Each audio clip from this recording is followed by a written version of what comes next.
Councillor Andy Davis, St Oswald. Councillor Rosie Radford, Ellesmere Urban. Councillor Gary Groves, When Rural. Councillor Adam Pfeiffer, Shrewsbury Mock. Councillor Brian Evans, Western Wren, St Martin's and Ellesmere Rural. Councillor Carl Riley, St Martin's, Western Wren, Ellesmere Rural. Rosemary Dartnell, Councillor for Colham and Sutton in Shrewsbury. Ed Potter, Shropshire Councillor for Lowton. Chris Mead, Senior Developing Highways Manager. Charlotte Morrison, Development Manager. Ollie Thomas, Principal Planning Officer. Kelvin Hall, Principal Planning Officer. Idris Iqbal, Solicitor. And Emily Marshall, Committee Officer. Thank you very much. I understand there's been no apologies. Thank you. So item 2 is minutes, to confirm minutes from the meeting held on the 18th of November. Can I see somebody to propose those minutes, please? Thank you. Councillor Dartnell, second to Councillor Groves. Does anybody wish to vote against or abstain? I'll take those minutes as acceptable. Item 3, public questions. None have been received. Item 4, disclosable pecuniary interests. Members are reminded that they must declare their disclosable pecuniary interests and other registrable or non-registrable interests in any matter being considered at the meeting, as set out in Appendix B of the Members' Code of Conduct, and consider if they should leave the room prior to the item being considered. Further advice can be sought from the monitoring officer in advance of the meeting. Are there any such items? No. Thank you very much, which takes us on to the planning applications. So the first item is item 5, land west of Lith Hill Road, Baston Hill, Shrewsbury, Shropshire.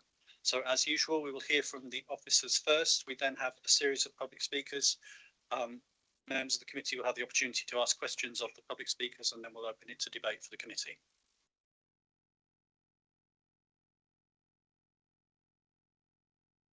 Thank you, Chair. This is an application for it's a hybrid application for full planning permission for the creation of 108 dwellings, open space and infrastructure with access from Lith Hill Road, and outline planning permission for up to 4 serviced self-build plots.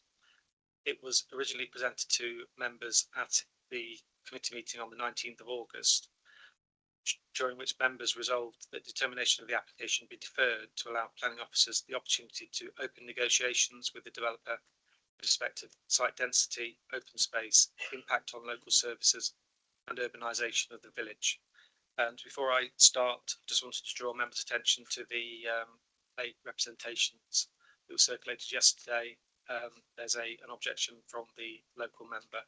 I'm assuming that members have already had the opportunity to read through that. I've also received a letter in support as well, on the basis that the site is in a sustainable location with excellent access to Shrewsbury and local services. So in terms of the plans today, I will take members through the changes that have been made since the application came to committee last time, and also refresh members with the plans that were submitted previously and those ones which have not been altered. So in terms of the location, members undertook a site visit in advance of the August planning committee, and the site is on the southern side of Baston Hill, as shown in red on this plan, and showing the public rights of way in purple. This shows the general topography of the land, which is a gentle slope towards the north.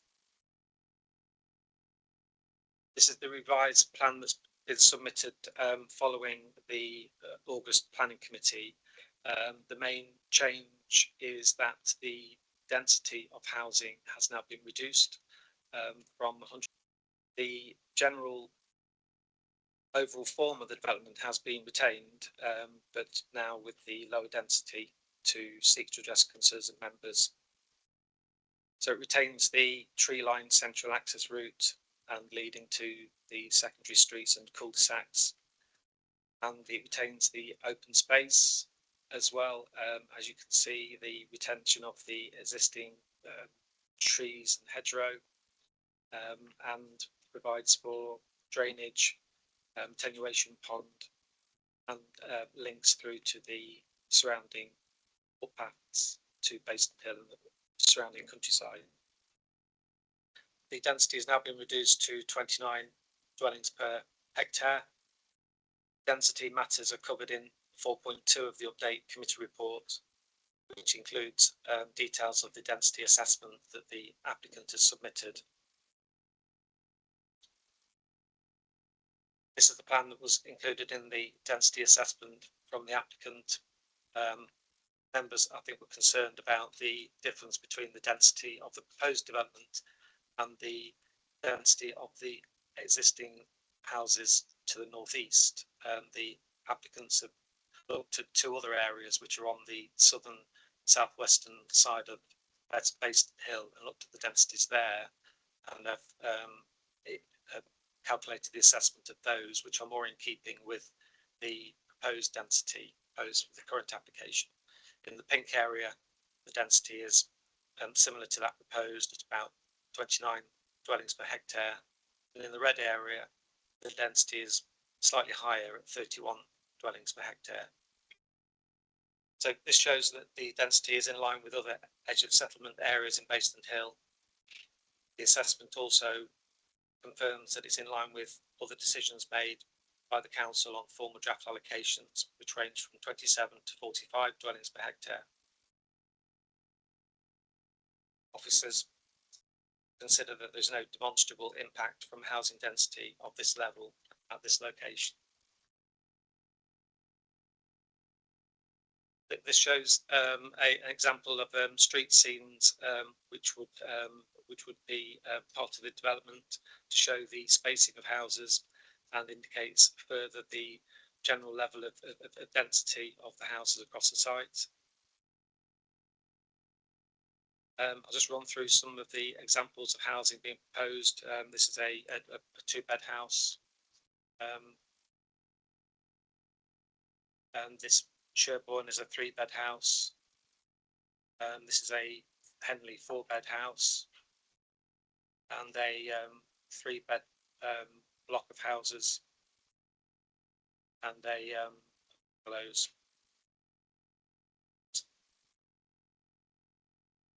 The applicants have also submitted some visuals to show what the development is likely to look at from different locations once constructed. You can see the general layout of the houses, the designs, and also the open space.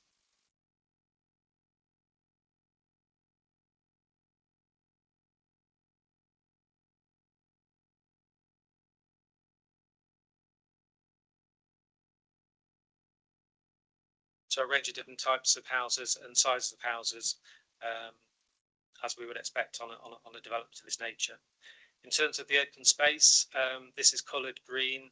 It shows that the open space would be a multifunctional areas, which include formal open space to include play areas and pathways, and also peripheral buffer areas as well to provide amenity and spacing to adjacent properties, and also linkages to the wider footpath network.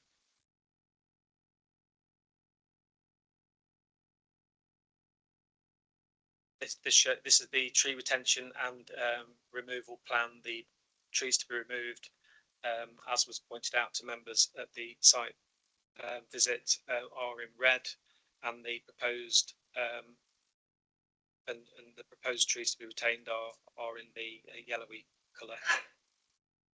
This is the landscaping plan, which shows the landscaping which would be a range of different types of landscaping to include tree planting, native hedgerow planting, ornamental shrubs, areas of grassland, and meadow grass areas. So in terms of the particular concerns of members at the previous planning committee, the density has now been reduced with a consequent reduction in perceived urbanisation of the village. The area of open space has been retained and provides an over provision of 59% above policy expectations. and as I say, it provides multifunctional spaces, not just formal but also informal areas. In terms of local services, there will be a reduction in bed spaces compared to the original scheme. This would result in a lower demand for services in the local area. The community infrastructure levy contributions would amount to approximately £1.6 million, which would be used for infrastructure in the local area, and there will be additional contributions to highways improvements and passenger transport of £176,000, which was set out in the original report as well. Members will be aware that the council is giving weight to the former draft allocations. This site is a former draft allocation of the local plan, which has now been withdrawn. The design and layout is acceptable. It's a sustainable form of development. The benefits are sufficient to outweigh conflict with the development plan policy in terms of government policy in relation to the lack of 5-year housing land supply. So the officer recommendation remains that planning permission should be granted subject to conditions and a section 106 agreement to cover the matters raised in the previous report. Chair. Thank you very much. We have 3 speakers. The first speaker is against, and that is Councillor Robert Rusco. If you'd like to come to the table. It doesn't matter which mic, you can pick your own mic. Is the clock now working? Oh, great. So you have 3 minutes to speak, and that will start from when you start speaking. Thank you, Mr. Chairman. Members of the Planning Committee. 3.5 months ago, this application was considered by this Planning Committee. Some serious concerns were discussed. These concerns were focused around not only the lack of open space, but particularly that the density of the proposed development was 36% greater than the rest of the village. Just like the Parish Council, the committee saw this as being totally out of character with this rural setting. A vote to refuse the application was proposed and seconded, but before this vote could proceed, the council officers present intervened and persuaded the committee to change the vote to one of deferral. So Red Road could be given the opportunity to amend their plans to address the concerns raised. The amended plans show a reduction of 6 houses from the original 118 to 112. However, we can also see that there is now an increase in the number of the larger design of dwellings. This means the change in density of this proposal is negligible. Open space also remains unchanged. There is a change, however. The biodiversity net gain figure has actually been reduced. So despite the Planning Committee's serious concerns back in August, Red Row have effectively done nothing to address these concerns. Furthermore, the lack of response to these concerns is seemingly of no importance to the responsible planning officer, who is quite happy to rubber stamp his recommendation that this application be given the green light. Now, some of you may be thinking that the Parish Council and the residents of Bayston Hill are just another bunch of NIMBYs. This is patently untrue. We're not stupid. We are well aware that we will have to accept a degree of development in our parish. I do think, however, we have a right to expect well-considered and appropriate development which is in keeping with the rest of our village. This is clearly stated in the National Policy Planning Framework, along with guidelines on required open space for residents of new developments. I note that the composition of this planning committee today has changed somewhat from August. I did request that the planning officer offer another site visit to those members who were not present last time, but this was deemed unnecessary. I do have faith in this committee to do the right thing and reject this application as it stands, provided you're allowed to do so, of course. If it is granted, then our community will be forced in perpetuity to contemplate this blot on our landscape. Thank you. Thank you very much. Our second speaker is Councillor Terry Cricket.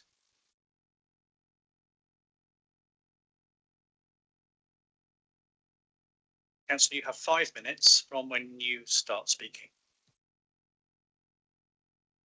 Chair, members, since you deferred this application, the applicant has provided several documents. However, instead of resolving the concerns you raised, they confirm that the fundamental issues remain unaddressed, and in several respects, the planning harm is now clearer. I will address the key points. 1. Density. Still unjustified, still harmful, and contrary to MPPF and local planning policy. Redrow continue to promote a density approaching 30 dwellings per hectare, yet their density assessment relies on comparisons with settlements that bear no resemblance to Bayston Hill.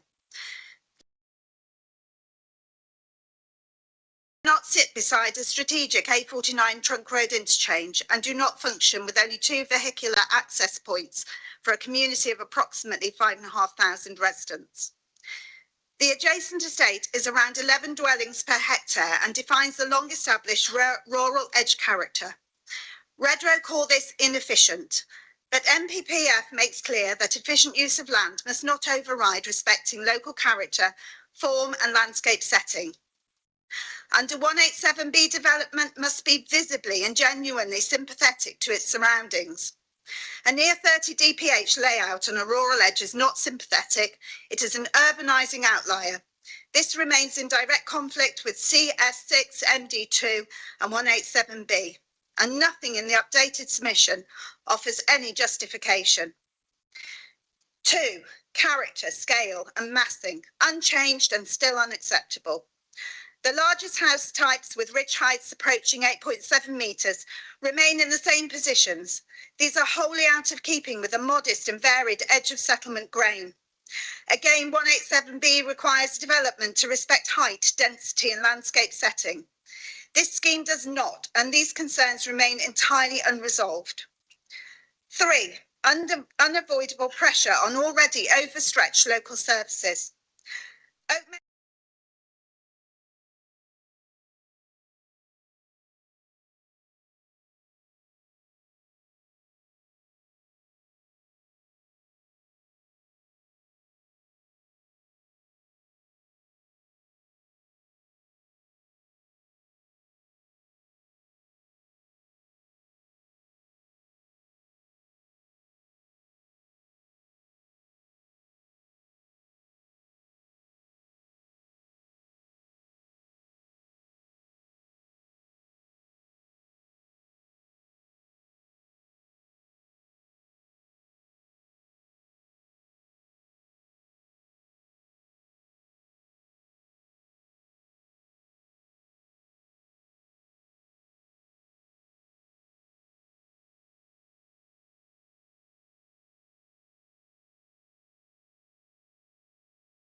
you.